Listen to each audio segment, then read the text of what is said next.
Thank you for purchasing Survivor. This guide is designed to teach you the basics before you begin your first game. To start, Survivor is a game played with 18 castaways over a period of 26 games. It is a social/strategic type of game where the main mechanics are player elimination and voting. It is themed after a deserted island. Before you start, make sure that you have all of the required components, including several Fijian beaches. You must own CBS, have $1 million to award as a prize, and of course have at least one Jeff Probst. The game consists of three main phases: the tribe phase, also known as the pre-merge, the individual phase after the tribes merge, which is known as the post-merge, and final tribal council, where the winner will finally be decided. First, the tribe phase. To begin with, we need to discuss what are tribes, and then we'll discuss immunity challenges and tribal council. To begin, split the 18 players into 3 tribes of 6. Each tribe will have their own beach to live on, where they will interact with other members of their tribe and be responsible for their day-to-day going-ons. For example, they must build a shelter, gather food, survive in general, and compete in challenges. They will be separate from the other tribes, except when they are competing in these challenges. The immunity challenges are some of the challenges that the tribes will be competing in. They're usually a combination of some sort of obstacle course and puzzle. The winning tribes will win an immunity idol, which will keep them safe for that night, and the losing tribe will have to attend tribal council, where they will vote somebody out.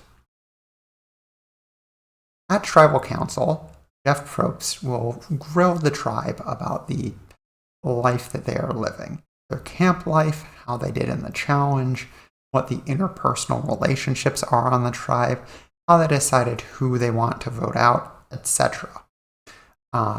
After a period of this, he will eventually declare that it is time to vote.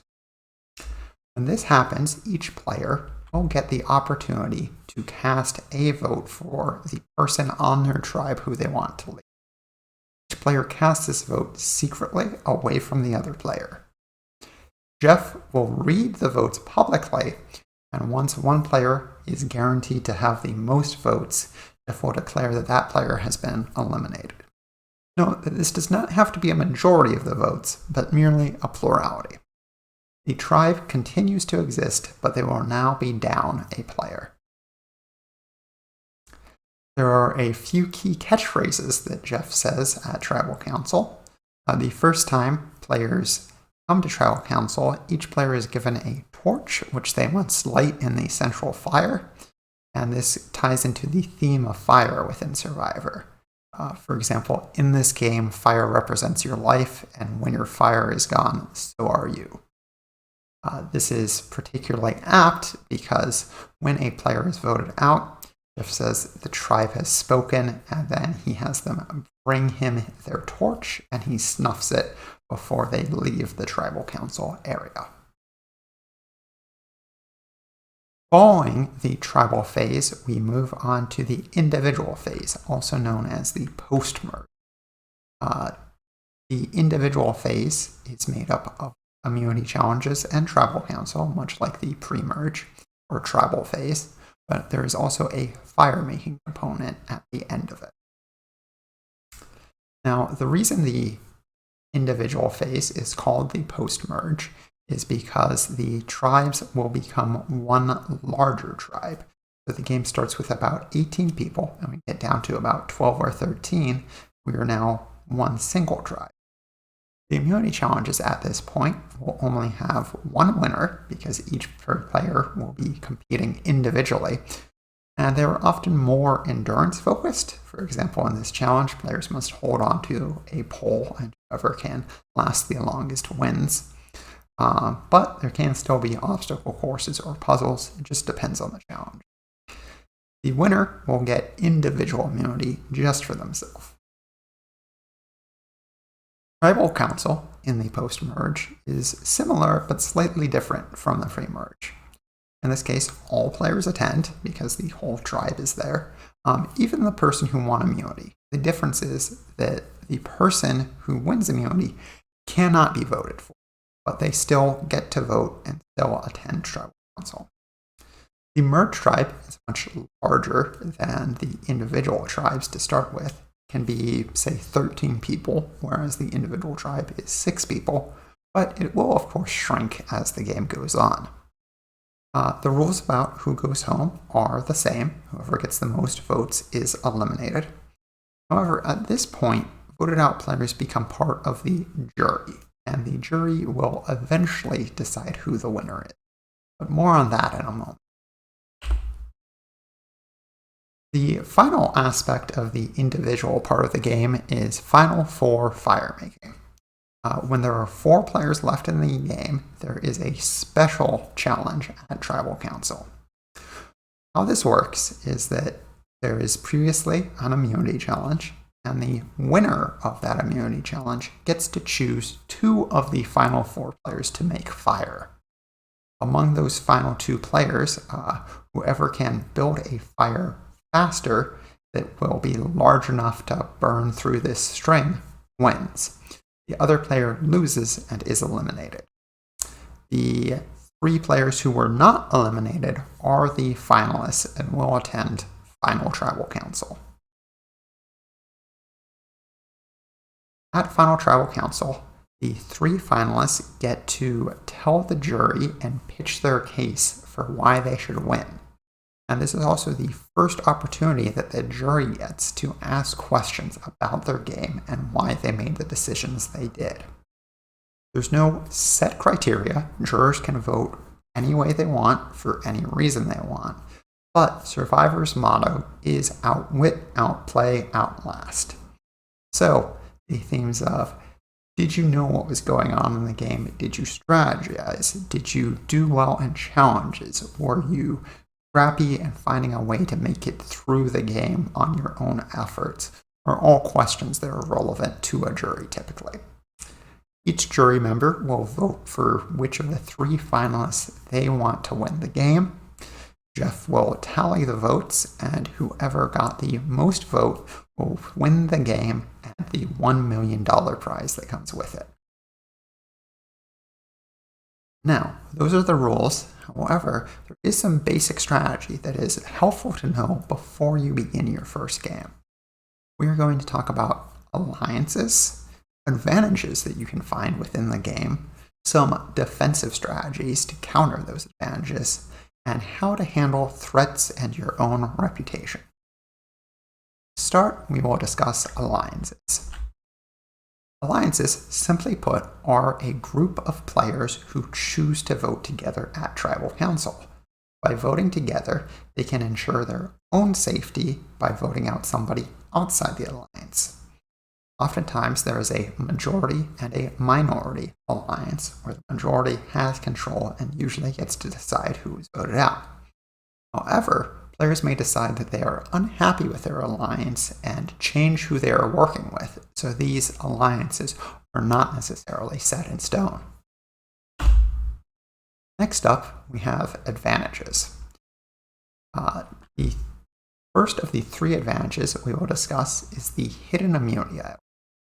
At each camp, one for each tribe, there will be a hidden immunity idol. If found, this can grant one player immunity for 1 tribal council. The player can hold on to it, and they don't have to play it at the first tribal council they go to. But when they do play it, they play it after votes are cast, but before they are read. And this cancels all the votes against that player. So if somebody does play a hidden immunity idol, the most votes among other players will go home, the person who received the most votes. If you find a hidden immunity idol and you choose not to play it, you can still be voted out. You get the most votes and you didn't play your idol, you go home and the idol becomes worthless. Next up, we have Shot in the Dark, which is a newer advantage which was introduced in Season 41. Each player gets one at the beginning of the season, and it can be used as a last-ditch effort to stay in the game once during the season. At Tribal Council, you may secretly play your Shot in the Dark instead of voting. If you do, you will have a 1 in 6 chance of winning immunity, of essentially the same thing as if you had played a hidden immunity idol, except it comes with the downside of you can't vote and it is not guaranteed. These are pretty significant downsides, unless it's called the Shot in the Dark, because it is sort of your final last gasp effort to stay in the game if you think you're being voted out. There are some other advantages, and the advantages change every season, so we cannot know exactly which advantages will be present in your game of Survivor. However, it is common for there to be extra or lose a vote advantages.